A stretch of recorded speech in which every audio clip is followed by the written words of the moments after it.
Bom, galera, vamos continuar aqui com as nossas videoaulas. Na aula passada, eu falei sobre abstração e eu acabei esquecendo de um pequeno detalhe, né? Eu cheguei a demonstrar toda a implementação, né, das classes. Esqueci de falar, falei do conceito de abstração, que a gente parte do mais concreto até o mais, ou do mais abstrato até o mais concreto, né? Do elemento do mais abstrato ao mais concreto. E esqueci de falar para vocês da criação de classes abstratas, tá? Então vamos dar uma conversada até sobre isso, porque é bem importante e faz parte lá do conceito de abstração, antes mesmo aí de eu falar sobre o polimorfismo, que é o assunto aí que eu queria tratar nessa aula, tá? Mas enfim, o que seria uma classe abstrata? A gente viu que a teoria da abstração é partir de elementos mais abstratos mesmo, né? E indo até elementos mais concretos. E nessa situação, temos às vezes itens que são muito abstratos, né? Ou seja, são muito genéricos para aparecer no meu sistema. Então aqui a gente tem um exemplo claro disso, ó. A gente tem aqui a classe pessoa, que ela serve de base para a criação de todas as outras classes. Então ela é extremamente importante, né? Só que ela é muito genérica. Veja só, no meu sistema eu tenho papéis pré-definidos, né? Eu tenho cliente, eu tenho funcionário, eu tenho gerente e eu tenho uma pessoa, né? Ou seja, esse papel de pessoa fica muito genérico para poder criar um objeto, né? Se eu chegar aqui e olhar, ó, eu tenho um objeto aqui instanciado do tipo pessoa, mas todos os outros são pessoas. Cliente é pessoa, funcionário é pessoa, gerente é pessoa, e eles têm papéis bem definidos no meu sistema. Já a pessoa não tem. Então eu criar um objeto do tipo pessoa fica meio estranho dentro aqui do meu projeto. Então o que acaba acontecendo, né? Nessa situação, quando eu vejo que essa classe ela não tem utilidade de virar objeto, mas ela é de extrema importância para passar herança, né? E servir de base para as outras classes. Então, nessa situação, eu torno essa classe abstrata. Como é que eu identifico que é uma classe abstrata, professor? Bom, no diagrama, eu cliquei aqui em cima, tem um item aqui chamado abstract, eu vou colocar como Drew, né? Pronto. Ah, professor, qual é a diferença que ficou? Né? Ó, dá uma olhadinha aqui, ó, que o texto, o título, né? Aqui da minha classe, ela fica em itálico. Então, quando eu tenho título da classe, lá, o nome da classe, no diagrama em itálico, repara a diferença, né? Do cliente por pessoa, tá? Itálico, significa que é uma classe abstrata. Tem gente que faz isso aqui também, tem alguns analistas que fazem isso, né? Vem aqui, adiciona um stereotype, e na verdade nem... Ah, tem aqui ó, um abstract. Às vezes não tem. Então às vezes a galera vai lá, apaga e escreve abstract, tá? E adiciona esse estereótipo aqui, ó. Beleza. Então aqui ele tem uma indicação que ela é uma abstrata. Nem sempre tem isso aqui, tá? Então é bacana a gente saber a forma correta. Qual que é a forma correta? Texto itálico, nome da classe em itálico, classe abstrata. Uma classe abstrata, pessoal, ela pode conter atributos e métodos, inclusive métodos com implementação, né? Que são esses métodos que a gente implementa. E aí a gente vai ver daqui a pouquinho que é um método abstrato, tá? Então, basicamente, texto itálico, classe abstrata. E como é que eu coloco, né, essa classe abstrata no código? No código, eu vou ter que ir lá na minha classe, né, e vou colocar assim, ó, um abstract aqui, ó.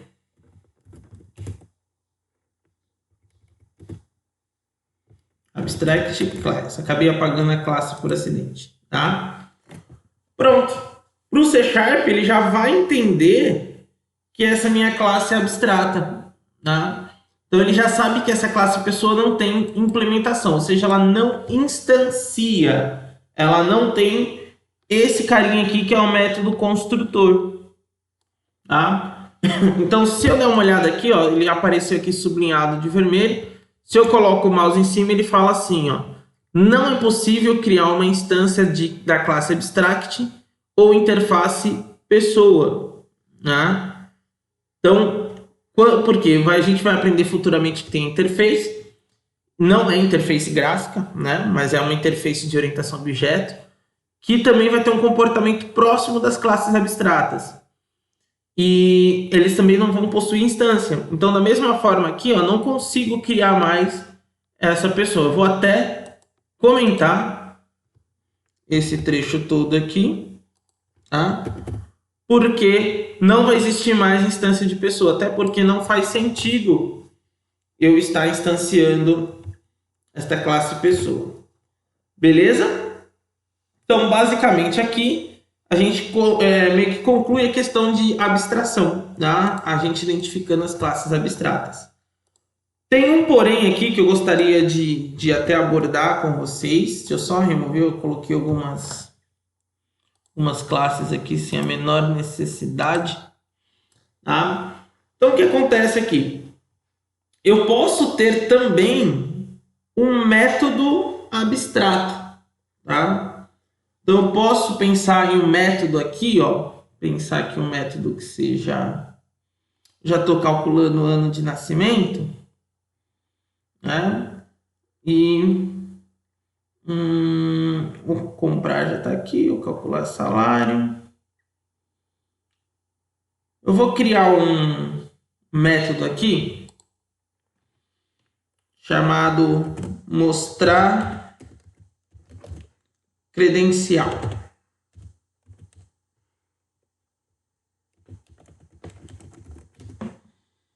Tá? Esse método eu vou colocar ele como void. Tá? E aí o que vai acontecer? Esse método aqui eu quero que todas as classes que herdem de pessoa tenham esse método chamado mostrar credencial. Tá? Só que eu quero que cada uma implemente do seu jeito, mas eu quero que todas tenham esse método. Então aí a gente também tem métodos abstratos. Então, ó, eu vou colocar aqui no diagrama abstract drew. Significa, ó, vocês vão reparar que o método aqui, ó, ele também apareceu em itálico. O que isso significa? Que ele é um método abstrato, ele é um método sem implementação, tá? E aí o que acontece? A classe pessoa obriga que todas as classes que herdam de pessoa implementem esse método, mas cada uma vai implementar do seu jeito. É meio que eu criar uma restrição. Se você está herdando de pessoa, você tem que mostrar essa credencial, você tem que ter esse método mostrar credencial, tá? Vamos dar uma olhada como a gente faz isso, né? Então, a gente já viu como tornar uma classe abstrata. A gente viu que para tornar uma classe abstrata, basta colocar o abstract. E tendo uma classe abstrata, que isso é importante a gente frisar, para que eu crie um método abstrato, eu tenho que ter uma classe abstrata. Tá? Então, eu vou criar assim, ó, public void, porque o retorno dele é void, né? Mostrar credencial. Né? E na verdade o que falta aqui é public abstract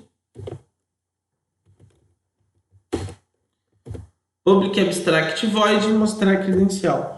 Olha a diferença, né? Esse método aqui eu tenho o abrir e fechar chaves, que isso aqui é o corpo do meu método. O método abstrato não tem isso, ó. É só abrir e fechar o parênteses aqui. Se tivesse parâmetro que tivesse que receber, colocaria ele aqui. E o ponto e vírgula no final. Eu só digo como tem que ser a assinatura do método, como ele tem que funcionar, tá? E aí depois eu sou obrigado, em todas as outras classes, ó, se eu tentar rodar ele do jeito que ele está aqui, inclusive, C# vai reclamar, né? Ele tem que reclamar em erro aí porque esse método ele não está sendo aplicado. Ó. Houve erro. Vamos ver o que teve de erro aqui. Ó.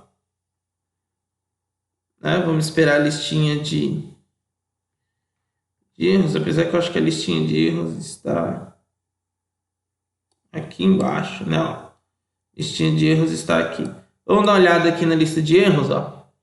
Ele fala aqui ó, que cliente não implementa membro abstrato herdado mostrar credencial. E funcionário também não mexe com esse valor, né? Então vamos dar uma olhada lá como é que a gente faz, ó. Vamos fechar ele aqui. Né? Fechar isso aqui por enquanto também. Depois a gente abre de novo. Então o que acontece? Onde é que está esse erro?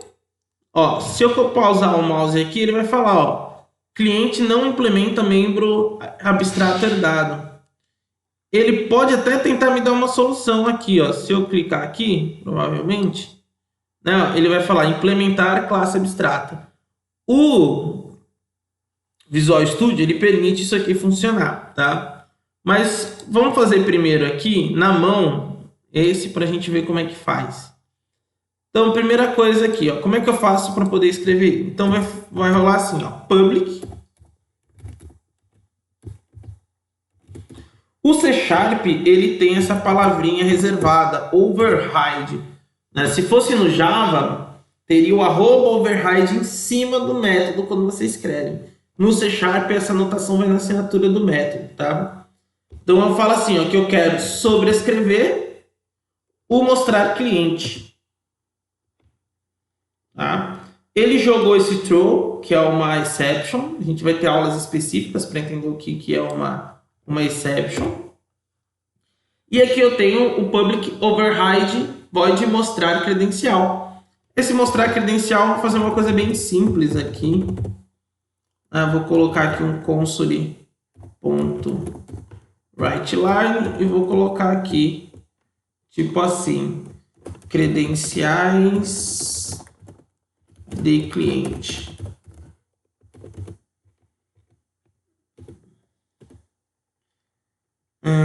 Vou colocar outro console aqui.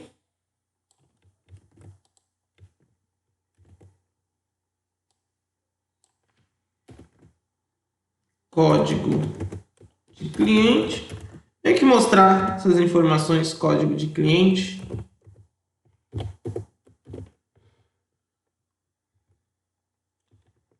E colocar aqui o this ponto código de cliente. E fazer um para o nome do cliente aqui, só para tipo, mostrar nome, código, sei lá.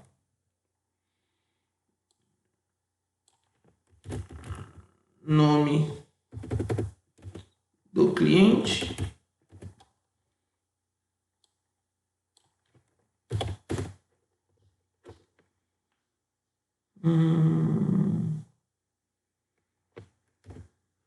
Não. Fechou. Só essas informações básicas, né?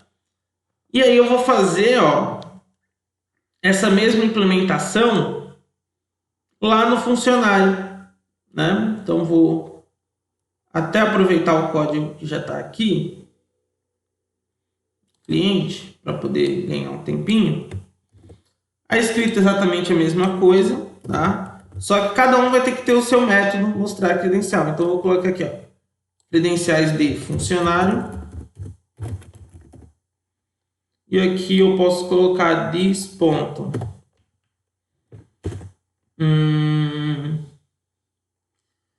Código de funcionário. E this ponto nome é a mesma coisa, né? Ele também possui um nome aqui. Belezinha? No diagrama, tá? Aqui tem que aparecer itálico, o método. E nas outras classes, ele aparece sem estar em itálico. Ele aparece como um método implementado, um método com corpo. Né? Então, aí no diagrama de vocês, ele tem que aparecer assim. ele tem que aparecer aqui em itálico, dizendo que é um método abstrato, ou seja, aqui ele só assinatura, ele obriga, né, você a implementar esses métodos nas outras classes. Ah, professor, o gerente não vai precisar? Nesse momento não, porque o gerente ele já recebe a herança do funcionário, tá? Então, no caso aqui, se eu quiser agora chamar esse método mostrar credencial, ao invés de mostrar o nome e o código, né, dos dois, eu posso, tá? Então, posso vir aqui, ó, onde eu estou mostrando o nome, vou apagar. Onde eu estou mostrando, na verdade aqui só tem o nome, no cliente eu nem mostrava, né? Ó. Então vai ser o C ponto mostrar credencial. Né? E no funcionário, eu não sei aqui se eu cheguei a mostrar no funcionário o código. Mostrar. Então vou apagar o código.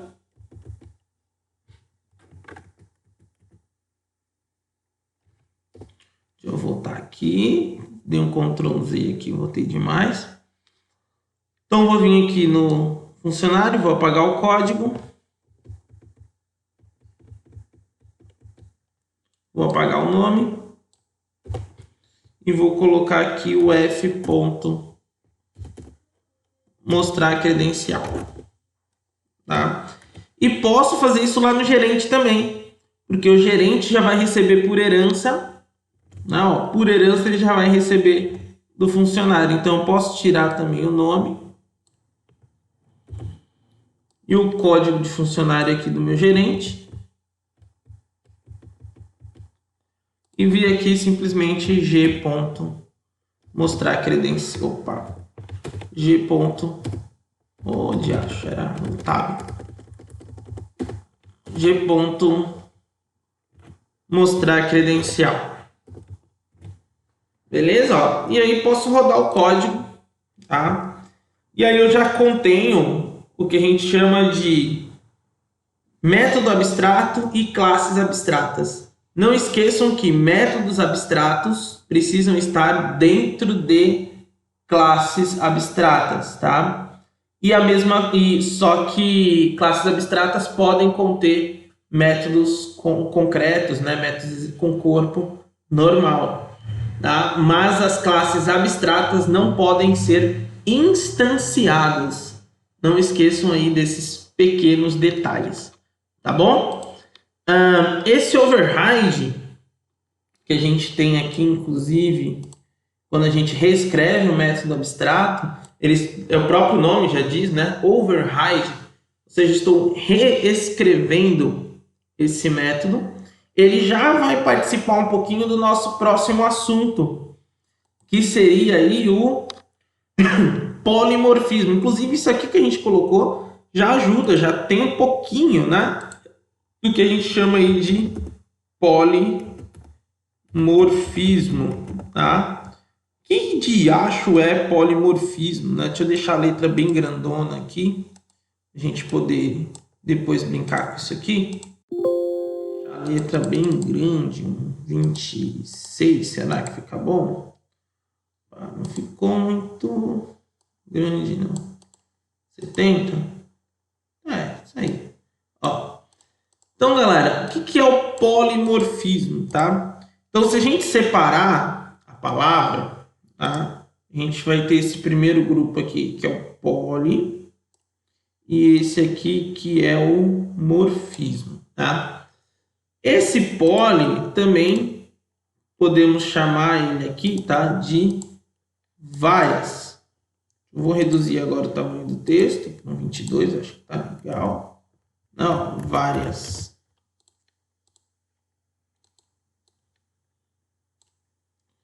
Então, esse poli aqui a gente pode dizer que ele simboliza, vou colocar ele bem aqui, várias. E o morfismo, né? O texto aí, morfismo, ele significa formas, tá? Então, a gente tem aí um texto que significa o seguinte, ó, polimorfismo, são várias formas.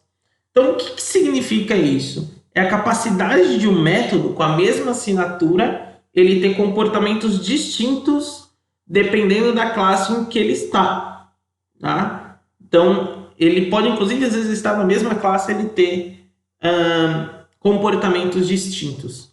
E nisso a gente vai ter o que a gente chama aí dois itens, que são sobrecarga de métodos, né? E um outro item que a gente tem, que é a sobrescrita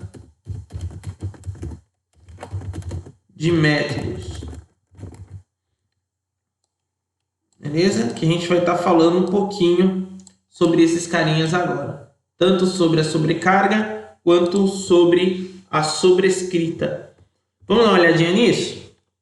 Beleza, aqui a gente já fez uma espécie de sobrescrita. Por quê? Eu tenho um método abstrato que ele é só indicado, ele fica vazio.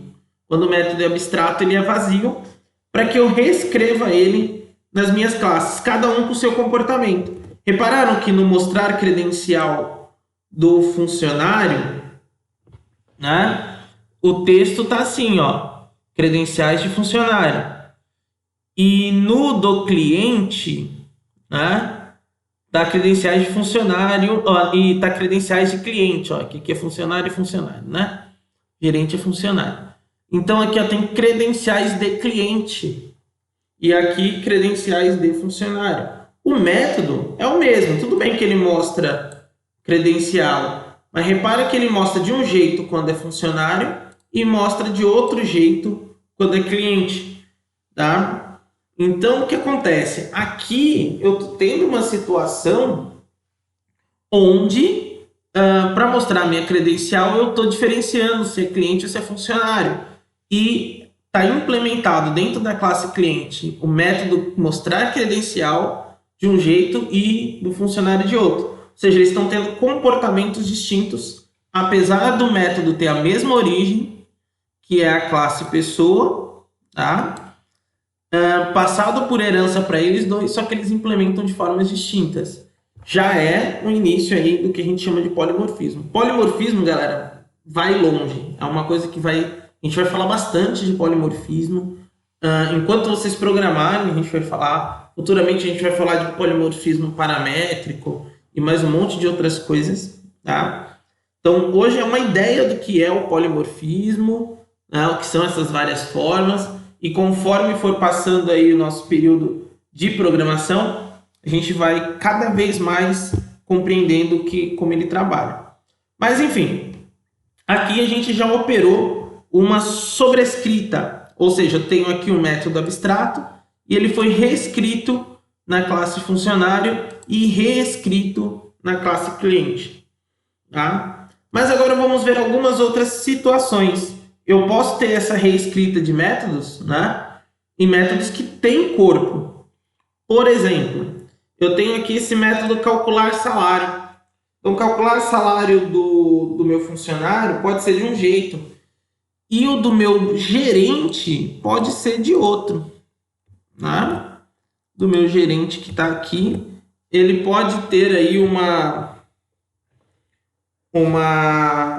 escrita um pouquinho diferente, tá? Então, como é que eu posso estar fazendo isso? Então, primeiro, eu vou fazer o seguinte, ó. Vou ir lá no meu código, tá? Vou vir aqui no meu código, onde eu tenho o meu...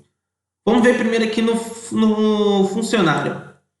No funcionário, eu tenho aqui o meu calcular salário, e ele calcula aqui ó, o valor do salário dele vezes 30. Beleza, tá certo, tá certo. Vamos fazer aqui que o gerente, sei lá, o gerente vai ganhar em cima disso aí uns 10% de bônus. Digamos que o gerente ganha um bônus. Vai ser gerente. Além dele ganhar um salário a mais, ele ganha um bônus. Então, essa regra aqui não pode ser aplicada diretamente para ele, não pode ser a mesma do funcionário. Ele vai calcular o salário, só que com uma regra de negócio exclusiva para o gerente. Então, como é que a gente vai fazer isso? Lá no gerente, a gente vai vir aqui, ó, public override, né? E aqui, ó, ele está esperando, né, um método. Opa, mas professor, aqui ele não está mostrando, porque o C Sharp ele tem uma coisinha diferente aqui. O método que vai ser reescrito, ele tem que ter esse palavrinho reservado aqui, virtual, tá? Então ele vai ter que ter esse virtual para que apareça aqui, ó. Então o método que vai ser sobrescrito, ele vai ter que ganhar esse public virtual, tá? Que está indicando que uma classe herdeira vai ter a possibilidade de sobrescrever esse método. Isso, por exemplo, no Java já não existe, tá? Isso é uma peculiaridade aqui do C Sharp, que a gente tem que colocar esse virtual para ele poder ser sobrescrito na classe que ele herda. Então, eu vou colocar aqui calcular salário. Inclusive, ele já busca, né? Ele já até me ajuda aqui, ó, esse return base. Né? O que esse cara está falando aqui para mim? O base é a classe base, a classe de cima. Ele vai executar o calcular salário e aqui eu vou ter o mesmo resultado do calcular salário do que está lá em cima. Eu posso apagar isso aqui e fazer a regra que eu quiser. Né? Eu poderia vir aqui, ó, e colocar assim, o return this ponto valor hora, né? Vezes 8, tá? Vezes 30. Tá? Só que aqui eu ia ter que primeiro saber o salário dele, né? Então, na verdade, eu ia até fazer um pouquinho diferente aqui, para não ficar uma linha muito extensa. Tá? Vou dar dois exemplos aqui de como fazer isso, tá? Vou colocar aqui, ó, double salário igual, aí a continha que a gente já fez. E vou dar eu vou fazer o return, vou colocar assim, ó, salário mais igual, lembram lá do mais igual, né? Salário vezes 0. Vamos colocar aqui 10, né? 0,1. 10% de bônus, né? Ou seja, o cara já vai ter um método calcular salário diferente, tá? Ele já vai ter um método aí diferente para ele poder usar. Vamos ver se isso aqui funcionou, né? Vamos dar uma olhadinha, vamos rodar. A gente depois até fazer a conta, né? Para ver se deu certo o valor. Vamos ver. O salário dele, normal, né? Acho que daria... Deu, já deu uma diferença. Deu aqui, o salário dele era 19 mil, agora deu 21.120. Eu acho que é isso mesmo, né? E reparem que aqui eu reescrevi o método, tá? Lógico que eu tive um trabalhão aqui. Pode ser feito assim, se você quiser fazer uma regra de negócio totalmente diferente. Mas eu poderia ser ligeiro e fazer isso numa linha. Quando ele veio assim para mim, ó, me veio um presente, ó. Então, se eu te retornar a base do calcular salário que está lá em cima, para ele me dar o valor que eu quero aqui, que é só calcular 1% a mais, é só colocar vezes 0,1, né? Que ia dar a mesma coisa daquele código todo que eu escrevi. Tá? Então, por quê? Porque ele vai pegar esse método, como esse método funcionaria, que é o valor hora vezes 8 vezes 30. Tá? E aqui eu só falo assim, ó, quero pegar o resultado do que vem da base, que é a classe de cima, e multiplicar por 0,1. Olha como fica mais curto o código, né? E na hora de eu rodar, tá? Ele vai exatamente dar o... Opa, aqui não deu o mesmo resultado, não. Deixa eu ver. Ah, lógico. Não. Eu tenho que fazer aquilo que eu tinha colocado antes, ó. Mais igual. Aí sim. Não. Na verdade, vamos dar uma olhadinha aqui, ó. Minha lógica furou aqui. Eu posso, inclusive, deixa eu ver aqui como fazer isso.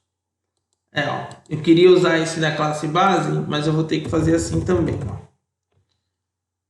Double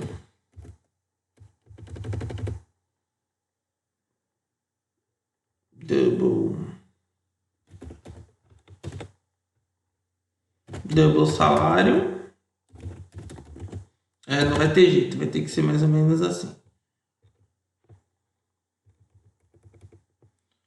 Mais igual.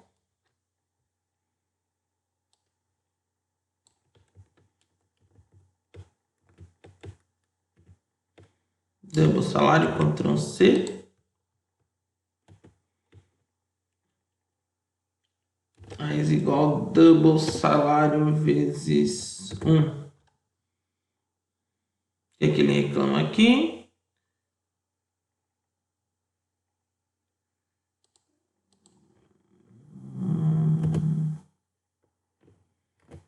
Não, ele não vai aceitar. O lado esquerdo de uma atribuição deve ser igual da variável 1. Na verdade...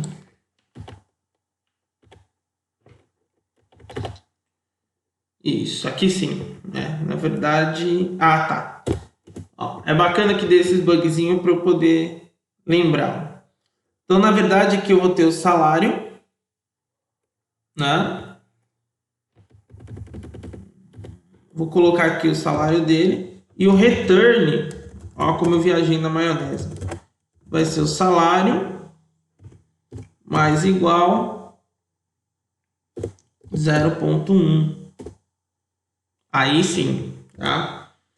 Então, galera, eu acabei calculando errado aqui. Então, ó, precisei criar a variável também. Achei que ia fazer numa linha só, mas acabei vendo que não seria interessante.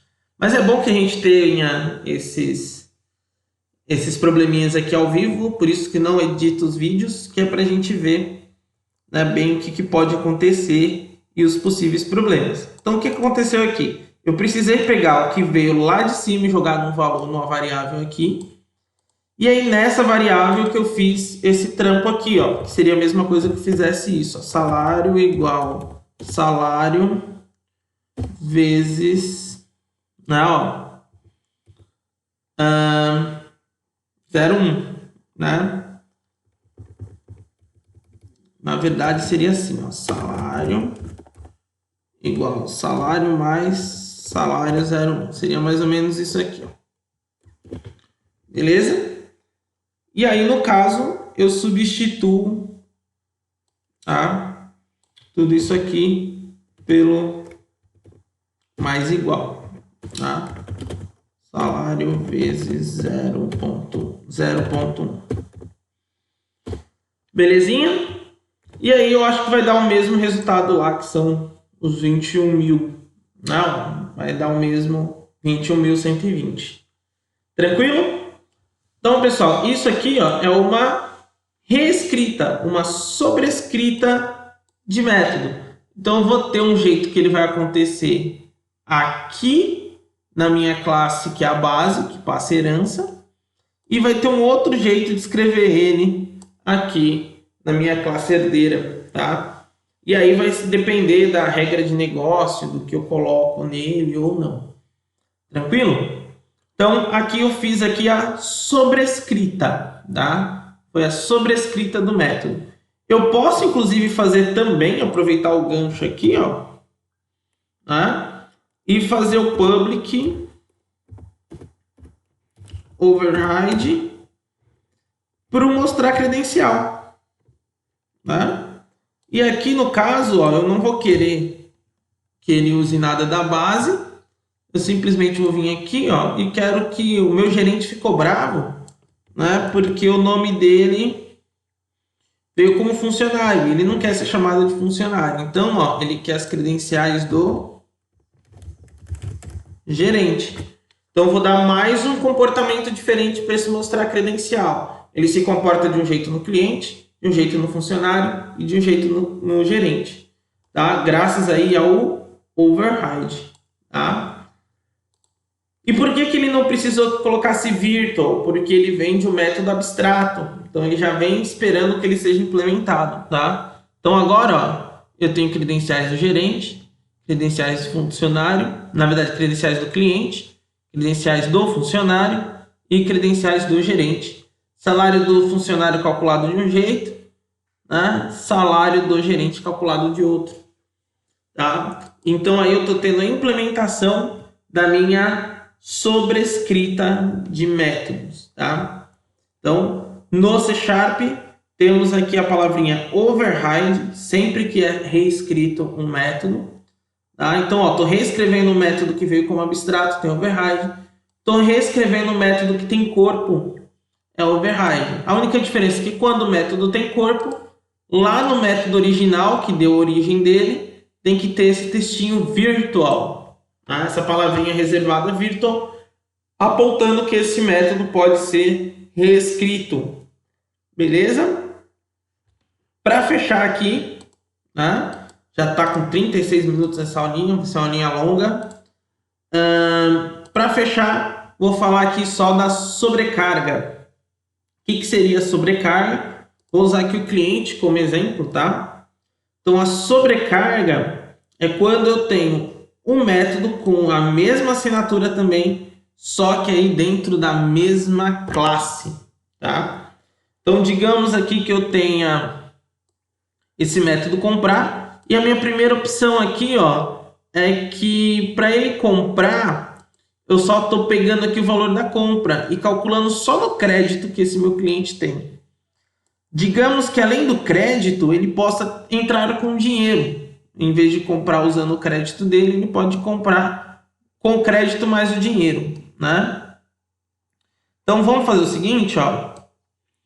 Vamos aproveitar aqui, eu vou copiar esse código, né? Que vai ser bem parecido. Só que aqui, ó, vai ser o comprar. Repara que tem dois comprar, ele está reclamando. Só que como é que eles vão ser diferentes? Os métodos que são sobrecarregados, tá?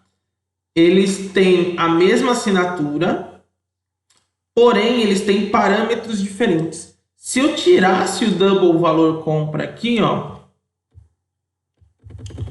já ia assumir o erro, tá? Lógico que ia dar erro lá embaixo porque ele vai precisar usar, mas o erro aqui na chamada do meu método já ia assumir. Mas eu vou precisar desse valor, então eu vou dar um Ctrl Z aqui. Preciso dele, né? Então, além daqui do valor compra, eu vou fazer o seguinte, valor compra, e vou colocar o double pago, sei lá, vai ser o que foi pago na hora, tá? E aqui eu vou fazer o seguinte, ó, posso fazer assim, ó, se, né, no caso, vamos colocar uma lógica aqui simples, valor geral, double valor geral, vai ser igual ao valor compra mais o pago, tá? Valor geral, né? Compra mais valor pago. Então a pergunta agora não vai ser a compra, vai ser assim, ó, tipo, ó, no valor geral. Esse valor geral é menor, no caso aqui, eu errei aqui. Valor geral não é valor compra, é o dis.crédito. Ou seja, o crédito dele mais o valor que ele está dando em dinheiro, né? Então, o valor da compra dele é menor ou igual a esse valor geral, né? Se for verdade, ele compra, né? Se for mentira, ele não compra. A única coisa que eu vou fazer aqui de alteração vai ser aqui no cálculo, né? Na hora de fazer o desconto, eu vou fazer assim, aqui o crédito vai ser a diferença, né? Eu vou descontar do crédito a diferença entre o valor compra e o valor pago, né?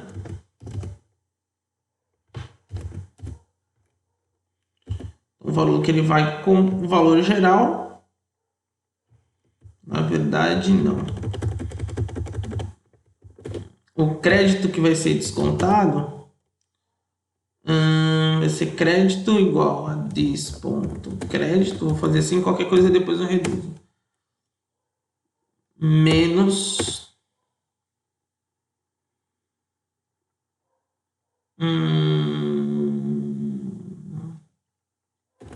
que foi pago, não é isso? Vou pegar aqui, é o crédito, ou seja, é quanto ele tem para poder gastar.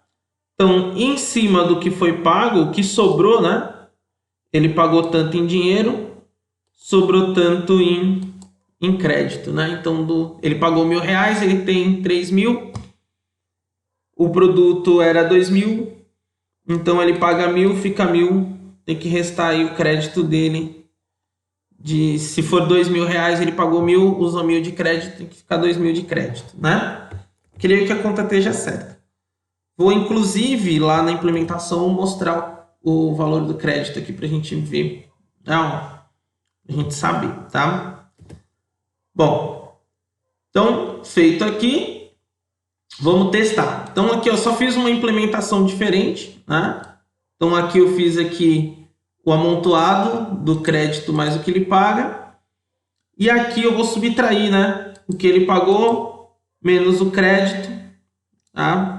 Para ver aí quanto de crédito ele ainda tem. Ou até poderia fazer até um pouquinho melhor isso aqui, mas eu vou deixar para a próxima videoaula, porque essa aqui já está longa, né? Já está com 41 minutos, já está longa. Qualquer coisa na próxima videoaula eu finalizo dando uma regrinha mais interessante para isso aqui. Vamos ver se funcionou. Pelo menos, né? Se já vai estar funcionando. Então, basicamente isso aqui é no cliente. Tem aqui o valor de compra. Vamos dizer aqui que o produto é 2.000 e ele vai pagar R$1.000. Então a ideia, ele tem 3.000, tem que sobrar aí 2.000 de crédito, tá? Vou aproveitar aqui. Já mostra o crédito atual aqui, ótimo. Vamos dar uma olhadinha, tem que dar lá 2.000 de crédito. Cliente Maria, compra efetuada com sucesso, crédito de 2.000. Acho que nem vou mudar na outra aula, mas a gente pode colocar um if depois para ficar até mais refinado, tá? No caso porque aqui eu já estou contando que o crédito vai ser, que o valor que ele vai pagar sempre vai ser menor que o crédito. Pode ser que não seja, tá? Então, só para a gente inteirar aqui, vamos fazer um negócio bem feito. Então, digamos aqui, ó, no finalzinho, para melhorar esse método, né, que é essa função aqui, eu posso fazer um if aqui dentro e perguntar se o valor pago, se o pago é maior ou igual, na verdade é menor, né? Menor ou igual ao crédito. Se for, aí sim a gente precisa dessa continha aqui, né? Ó, que dá para fazer com menos igual pago, tá? Agora já alinhei a lógica, dei uma bugadinha rápida aqui. Vou deixar o método aqui inteiro, ó, para que, se vocês quiserem parar, né, a exibição, deixa eu colocar aqui uns 130. Se vocês quiserem parar o vídeo para poder dar uma olhadinha no método, tá? Então, basicamente aqui, ó, se o valor pago for menor ou igual, na verdade for menor que o crédito, não precisa ser igual, porque se for igual a gente não vai subtrair nada, né? Ele aí vai subtrair esse valor do que a diferença disso para o crédito. Se for maior, aí ele tem que mostrar o crédito no total para o cliente. Vamos dar um exemplo aqui, ó, do valor ser 2.000 e ele deu 2.000. Ou seja, o crédito tem que aparecer lá 3.000, né? Então, no caso, ó, deu compra efetuada, Crédito atual 1.000, tá errado. Não, vamos ver o que que deu aqui. Então tem alguma regrinha aqui na hora de implementar aqui o cliente que não funcionou. Se o pago é menor que o crédito, né, ele não deveria estar entrando aqui. Sei que vai ficar longa a aula, mas acho que vale a pena a gente testar. Vou usar o breakpoint, né, para ver o que está acontecendo aqui, tá? Para a gente poder testar. Vamos ver.